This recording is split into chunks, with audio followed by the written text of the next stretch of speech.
বহুদিন school service কমিশনের বিভিন্ন বিষয় নিয়ে আর ভিডিও করা হয় না।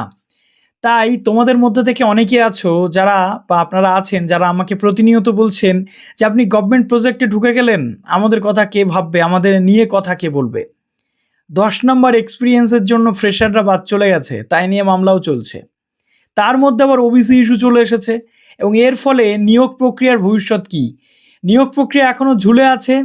লাস্ট এই ভোটের পর থেকে আর কোনো নিয়োগ প্রক্রিয়ার কোনো নোটিশ আসেনি।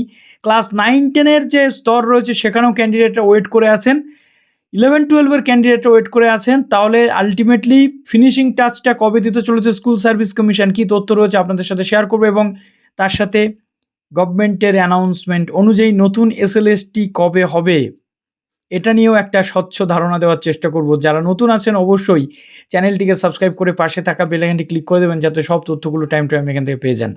তো ঝপঝপ করে কতগুলো পয়েন্ট নিয়ে আলোচনা করি এবং বলে দিই যে কলকাতা হাইকোর্টে ঠিক আলটিমেটলি কী কী বিষয় চলছে। তো প্রথমত কলকাতা হাইকোর্টে একাধিক মামলা রয়েছে এসএসসি রিলেটেড। গেজেট নিয়ে চ্যালেঞ্জ রয়েছে, তার সাথে 10 নম্বরের এক্সপিরিয়েন্সের জন্য ফ্রেশাররা মামলা করে রয়েছে, বঞ্চিত ফ্রেশাররা রয়েছে। তার সাথে আবার এটাও রয়েছে মামলার মধ্যে যে যোগ্য শিক্ষকদের চাকরিতে ফেরানো বা এই একাধিক বিষয়।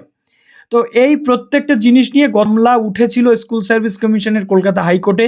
শিক্ষা পর্ষদ তথা এসএসসির কাছে কিন্তু বিচারপতি অমৃতা সিনহা ম্যাম জানতে চান যে আপনাদের প্রোগ্রেসটা কী, কীভাবে পুরো প্রসেসটা চলছে বা ইচ অ্যান্ড এভরিথিং কীভাবে চলছে। তো আবার কিছুদিন পরে অগাস্টেই এই মামলার একটা শুনানি কিন্তু রয়েছে। এবার প্রশ্ন উঠছে স্কুল সার্ভিস কমিশন হাইকোর্টে কিন্তু সময় চেয়ে নিয়েছে 2 সপ্তাহ অন্তত। কেননা স্কুল সার্ভিস কমিশন এখন প্রিপেয়ার নন। স্কুল সার্ভিস কমিশনের টোটাল সিস্টেম এখন থমকে আছে। ওবিসি রিলেটেড ম্যাটার, নতুন নতুন কিছু বিষয় রয়েছে, সেই জিনিসগুলো নিয়ে স্কুল সার্ভিস কমিশন পুরো ঘেটে আছে। এখন প্রশ্ন হচ্ছে 10 নম্বর টিচিং এক্সপিরিয়েন্স থাকবে নাকি থাকবে না, এটা নিয়ে তো ফ্রেশাররা ভীষণভাবে খড়গহস্ত হয়ে আছেন, তারা রীতিমতো মামলা লড়ছেন কোর্টে। তো সেটা সময় বলবে। এখন প্রশ্ন হচ্ছে যারা অনগোয়িং অলরেডি চলছেন তাদের কি হবে, যারা অলরেডি চান্স পেয়ে গেছেন তাদের কি হবে। প্রথমত স্কুল সার্ভিস কমিশন বলেছেন যে এখন তারা প্রিপেয়ার নন কোনোভাবে এই রিক্রুটমেন্টকে এগিয়ে নিয়ে যাওয়ার জন্য, যার জন্য তাদেরকে সময় দিতে হবে, টাইম প্রয়োজন রয়েছে তাদের জন্য। এর মধ্যে আবার একটা ম্যাটার উঠে আসছে যে ওবিসি রিলেটেড 7% নাকি 17%। দেখুন, বলা হয়েছিল যারা অলরেডি ইন সার্ভিস আছেন বা অলরেডি অনগোয়িং প্রসেস তার উপরে এফেক্ট পড়বে না, তাই এসএসসির ওপরে ওবিসির যে ঘোষিত 7% সেটা এই মুহূর্তে প্রভাব পড়বে কিনা প্রবলেম, সেটা নিয়ে যদিও কোর্ট এই বিষয়ে কোনো হস্তক্ষেপ করেনি। কোর্ট অলরেডি বলেছিল কলকাতা হাইকোর্ট যে না, এই সমস্ত ম্যাটার নিয়ে এখনই ভাবার সময় আসেনি। তার কারণ হচ্ছে কি যে না, অনগোয়িং প্রসেস যেটা সেটাতে কোনো এফেক্ট এটা করবে না। কিন্তু আত্মদ্বীপ ফাউন্ডেশনের মামলাটা কিন্তু অলরেডি চলছে। তারা কিন্তু চাইছেন যে 7% ধরেই সব কিছু হবে, 17 দিয়ে যা রিক্রুটেড ছিল বা বর্তমানে অনগোয়িং চলছে সেখানে সবটাই 7 হওয়া উচিত। তো সেটা সময় বলবে, বাট কোর্টের পক্ষ থেকে এখনও কিন্তু এই বিষয়ে কোনো কিছু বলা হয়নি। সুতরাং ধরে নেওয়াই যায় যে 17 যেমন চলছিল অনগোয়িং তেমনই চলবে। নতুন যদি কোনো রিক্রুটমেন্টের নোটিশ বেরিয়ে থাকে, ফর্ম ফিল আপ হয়ে থাকে, সেখানে চেঞ্জেস আসতে পারে। এবার প্রশ্ন হচ্ছে যে আমাদের কাছে তাহলে কি করণীয়।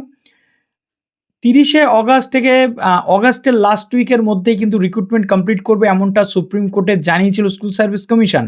তো বিচারপতি অমৃতা সিনহা ম্যাম যখন বলেন যে আপনাদের কি বক্তব্য, আপনাদের কি পরিকল্পনা রয়েছে আগামীতে এসএসসির পক্ষ থেকে, তখন বলা হয় যে সময় যেহেতু শেষের পথে, এখন পুনরায় এসএসসির পক্ষ থেকে আবার সুপ্রিম কোর্টে অ্যাপিল করা হবে যাতে এই টাইমিংটা বাড়ানো হয়। তো আমি প্রথমে কি বলেছিলাম, 31শে ডিসেম্বর 2025 আলটিমেটাম নয়, ডেটটা বাড়বে, ডেটটা বেড়েছে, অগাস্টের লাস্ট উইক পর্যন্ত ছিল, লাস্ট অগাস্ট পর্যন্ত।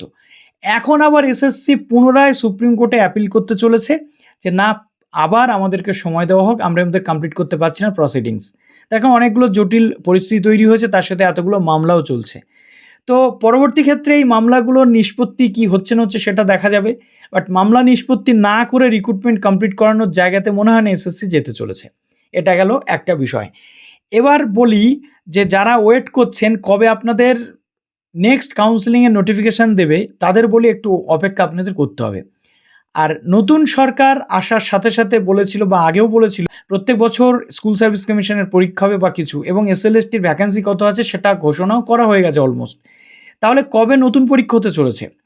নতুন পরীক্ষা নিতে তেমন কোনো বাধা থাকা উচিত নয়, কিন্তু পুরনো রিক্রুটমেন্ট কমপ্লিট না করে গভর্নমেন্ট নতুন রিক্রুটমেন্টের নোটিফিকেশন ছাড়বে এমন বোকামোর কাজও কিন্তু গভর্নমেন্ট করবে না। তাই নতুন রিক্রুটমেন্ট হতে এখনও বাকি আছে। আমরা দেখতে পাচ্ছি নতুন রিক্রুটমেন্টের নতুন গেজেট আসবে, তার কারণ 5 নাম্বারের বেশি বলা হচ্ছে ইন্টারভিউতে রাখা হবে না। তাহলে আমূল পরিবর্তন আসতে চলেছে। এবং এসএসসিতে নতুনভাবে নিতে গেলে সেখানে পিটেড থাকে কিনা, অর্থাৎ প্রিলিমিনারি টেস্ট থাকে কিনা বা টেট থাকে কিনা, সেটাও দেখার বিষয়।